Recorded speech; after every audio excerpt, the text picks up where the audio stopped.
Hello there, everyone. I'm here to talk to you about the Daredevil Born Again Season 1 finale.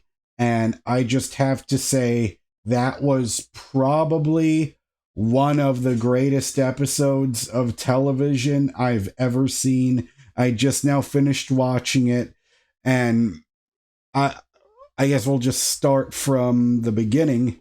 I really enjoyed the parts where we see Matt in the hospital, and I love how he's still trying to go after Kingpin, still trying to figure out what happened with Bullseye and everything. I just thought that whole part was incredible. I loved how they keep trying to tell him to rest and he won't.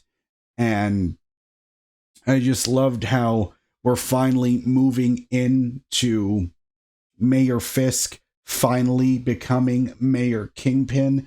I just loved all those moments when he kept giving these speeches and you just knew that Sheila was starting to get scared, and you knew that the commissioner was starting to get scared. Like, you could tell, like I said before, you could tell Mayor Fisk transitioning into Mayor Kingpin, especially now that he's wearing his white suits. I thought that was just such a nice touch to the comics, because I've been wanting to see Kingpin in the white suit for a while since he became Mayor Fisk, and I was like, now I don't want to see Miss Mayor. I know eventually, once he started eating those 4 sausage links with his pasta, I knew, okay, he wants to be fat again, and now he's going to become the Kingpin again. And I also loved seeing the task force in complete full effect.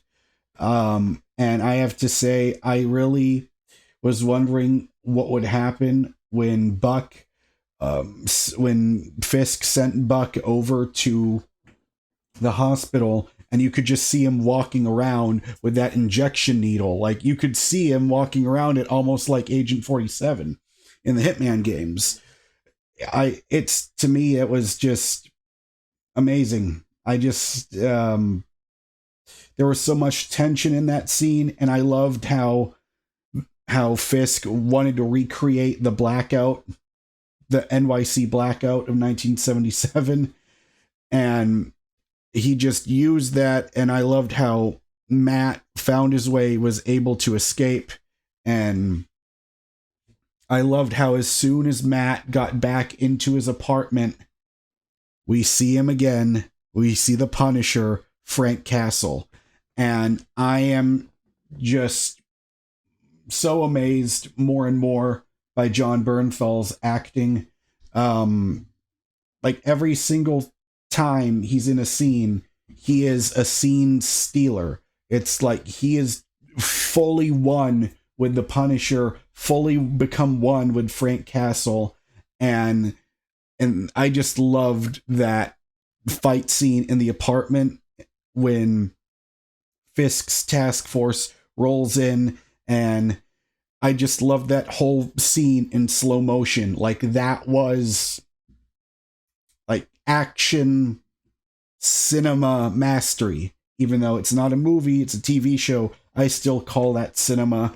That entire fight scene, just seeing Punisher shooting people, and then seeing Matt with his billy club, and just seeing everything in slow motion. It was almost like reading a splash page in the comics, where there's no dialogue on a page. All they show is just 2 pages back to back in that splash scene, just a full-on illustration. That's exactly what that scene reminded me of. It's what the kids these days, or not the kids these days, probably just the cooler people from my generation would call, that was a chef's kiss. And that's the very first time I've ever done that on camera, and I don't know if I will ever do that again. But also, I loved that little scene, and I also loved how the one, I'm forgetting his name now, but the one main guy at the end of the one that was left alive at the task force. I'm forgetting his name, but I know he's also a major character in the comics, but I just can't remember off the top of my head. But I loved that moment when he discovers that when Matt discovers he is Frank's killer. And I love how Frank was gonna get ready to put a bullet in him, and Matt still stands in front. And I love how at the center of it, Punisher and Daredevil are always two clashing ideologies. And to me, that was just absolutely incredible. I love that even though they still fight each other, like they still have their arguments. I love that they still support each other. It's just an amazing thing to see in live action again, finally, since like season 2 of Punisher, or sorry, season 2 of the Daredevil show on Netflix. Just seeing Matt Murdock and Frank Castle fighting together, even though they don't agree with each other's methods, it's still always a wonderful thing to see. And I loved that when they escaped by landing on top of the SUV, and then you just see a Honda come pulling in, and I loved it was back. Karen is back. And to me, it felt strange not seeing her since episode 1, and seeing her back again, it really makes the show feel like it's completely come full circle again. And I just love the chemistry she has with both Matt and with Frank. It's like the dialogue, the writing, the acting, anytime they sat down to have those discussions, it's just brilliant writing. I love that scene when they were in Frank's hideout. I believe that hideout, yeah, it's his hideout in the sewers. And I remember that moment when they're just talking, and Frank tries to make Matt some coffee, and then I love that little moment when when Karen tells Frank, "So you say you don't care, but I know you do." And then I loved how this entire time Frank was doing this because Karen asked Frank to watch over and protect and help Matt. And it's just, man, I don't know. It's like every time you see characters on screen that you've always loved in the past, growing up, seeing them, and then seeing this fully authentic, high quality live action versions of them. For me, as a lifelong fan of Marvel and just, superheroes, comic book heroes in general, since I was a kid, like, this is a pure joy to watch. And I loved that moment when you finally got to see the commissioner get captured, and I loved how he knew this was the end for him, and he's just walking through it. And I loved the parallels between Kingpin addressing the commissioner in front of the other cops in that tent in Red Hook.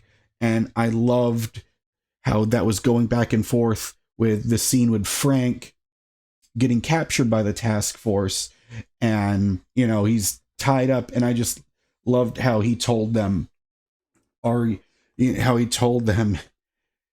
"You're a bunch of crazy fucking clowns. Why do you admire me?" I love that moment, how it's like he just says, "Do you know who I am? Do you know my pain? Do you understand what I went through? None of you know that. You're just a bunch of fucking clowns." I loved it when Frank said that, because to me, like, that is so disturbing that dirty cops will completely ruin the symbol that the Punisher stands for. And I loved how he was firmly against them. And you know how crazy that task force is when they just keep beating him up and beating him up. Because it's like they say they worship Frank Castle, they admire the Punisher, and yet, they still fucking beat him up, torture him. a shit ton anyway. And it was just what an incredible scene. And like I said before, like that scene right there proved how much John Bernthal just owns every scene he's in. And I loved how you got to see the Kingpin at his most brutal strength, the way he just completely crushes the Commissioner's skull. Like, God, that's like that could possibly be even more brutal than the Kingpin in season 1 when Fisk took off one of the Russian brothers' heads with the Escalade door.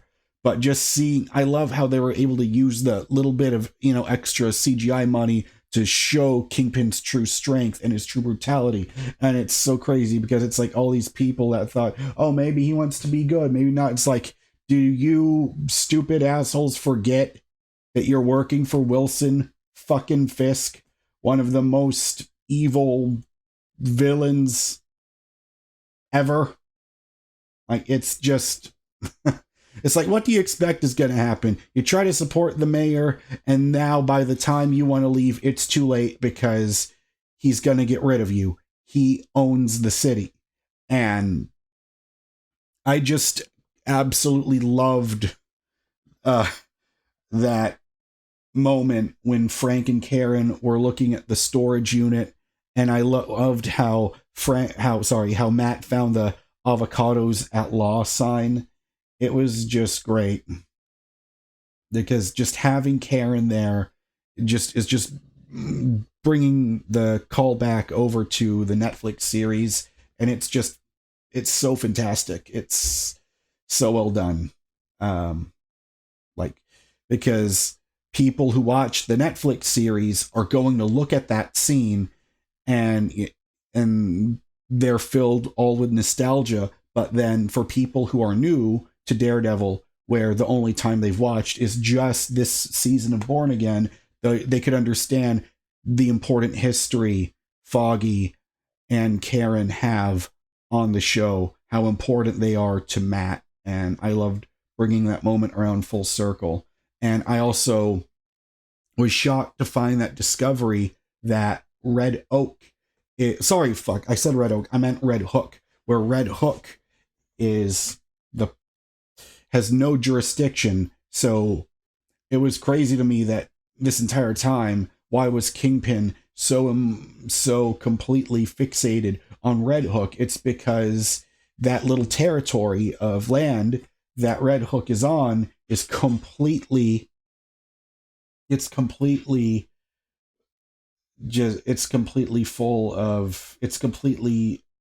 damn, come on, brain, I know you can work. It operates outside of the country. And to me, that was just crazy. And now he's going to use that to fully take control and, build, like what Matt was saying, build in casinos, build in places to gamble. And Vanessa, this entire time, was money laundering completely legally. And that was such a crazy discovery. But I also want to mention, I loved that little flashback at the beginning when you saw Vanessa and you saw Poindexter, and she's the one that got him out. And I don't know if that specifically was Poindexter giving up, like was he actually trying to recover when he was in that rehab center and that psychiatric hospital, or was he saying, fuck it, this is my chance to finally escape and I'm gonna take it? But I'm really interested to see what Bullseye's future is gonna look like, how he's gonna show up in season 2, because I would have thought before the episode started that maybe somehow he would end up getting killed. But at the same time, Bullseye, though, is one of Daredevil's most iconic villains, so I like that we're stretching out the arcs, we're playing the long game, that he's not only showing up just for this season, so I definitely have enjoyed Bullseye's involvement in this season 1 of Born Again. And pretty much the last thing I wanted to mention was I loved seeing Josie's getting rebuilt. You saw the windows in, and I loved how, Karen was giving Matt a pep talk, and I love how she said, Foggy believed in you, and I believe in you. And, I'm not going to lie, that scene got me emotional, but kind of making me fucking emotional right now, just fucking thinking about it. But I just loved how you saw Daredevil show up once he put the mask on, and it was revealed he was at Josie's. And I completely love how Matt's speech, what he talks about, carries over into the narration, and that's when you see the power come back on in the city. And I just loved it. It was a great cap to the season, but I loved when you saw all the cages at the end of all the vigilantes, like Swordsman, Jack from Hawkeye was in there. And then I was so shocked to see that the Punisher himself was also in that cage. And that was what a great reveal. But I also love the end credits when I just love that end credit scene when he tries talking to the guard, and he's just having a casual conversation with him, and he just says, where are you from? And he just says, Jersey. He said, oh yeah, you're from Jersey? Yeah, me too. Hey, and it would be an honor to shake your hand. It's like, hey, if you're stupid, don't shake his hand. And that guy was stupid, shook Frank's hand, stole the keys, break his fucking arm through there. And I just love how crazy that task force is. It's like they worship the Punisher so much, they are blind to seeing that he's using that casual conversation to manipulate you. And it's just, it was so good. It was so good. And yeah, I don't know so far if anything is going to beat this for the best season of TV of 2025. However, I do think Stranger Things season 5, the final season for that, is the next runner up for who's going to have the best season of TV this year, in my opinion. But anyways, guys, if you can't tell already, I absolutely loved Daredevil Born Again season 1. And it's funny because I know some people are going to still wish it had the same tone of the Netflix stuff, but I loved what they did with this, where they completely took the idea of Daredevil and they were able to stretch it out so you could see more from the comics. It made it so much more like the comic books. You could see the bigger budget, like especially with things like the extra CG work when it comes to Matt's Billy Club, or showcasing Kingpin's strength, and just the difference in the cinematography of the fight scenes here. You could tell definitely a little bit more stylized, a little less realistic, but I still love that it's realistic enough where, the brutality is still there and you can still feel it. And man, I just have to say, I'm so excited for season 2.